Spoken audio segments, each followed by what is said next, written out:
Ramos. Brownlee gets it up.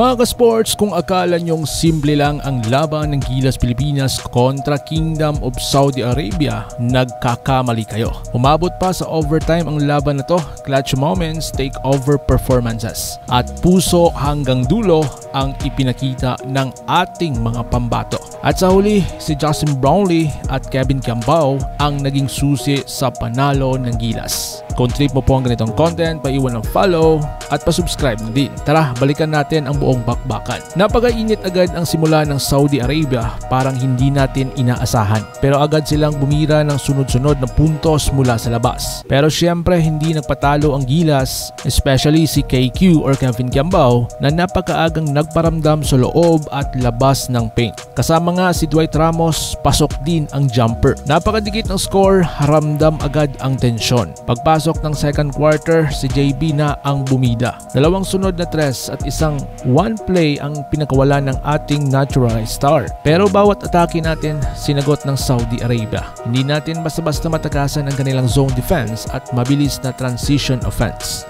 Half-time score, tabla pa rin ang laban. Third quarter, dito na medyo sumubok balas ang Saudi. Ilang turnovers ang Gilas at may mintes na layup dahilan para umabot sa 7 puntos ang lamang nila. Pero dito na nagising ang depensa ng Gilas sa loob at nagpasiklab ng isang 10-0 run ang Gilas sa huling 3 minuto ng quarter. Kaya pasok tayo sa final quarter at dikit pa rin. Huling 2 minuto ng laro, lamang pa ang Saudi ng 3. Pero isang crucial na steal ni KQ at nagbigay daan ng sa fast break finish ni JB. Pagbalik, nagmintis ang host country sa 3 at nag-rebound si Dwight Ramos. Pasa kay Brownlee at swak ang jumper. Tabla na ng 85 all, 15 segundo na lang ang natitira. Saudi ball pero naagaw ulit ni KQ, sayang hindi pumasok ang last shot ni JB kaya umabot pa tayo sa overtime.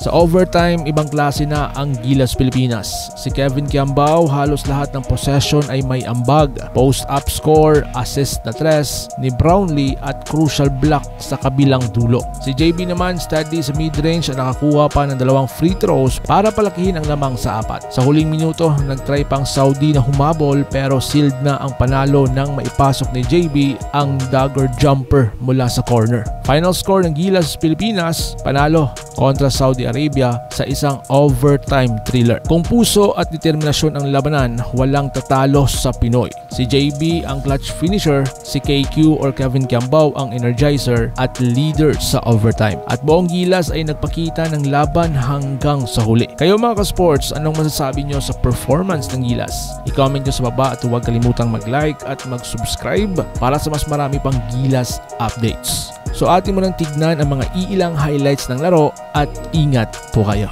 Marianos Bakery, salamat sa pag-donate. Ikaw na ang top donor natin. They were in a zone. A switching man here. Expect a double down here. Ramos is no double. Turn around, Brownlee.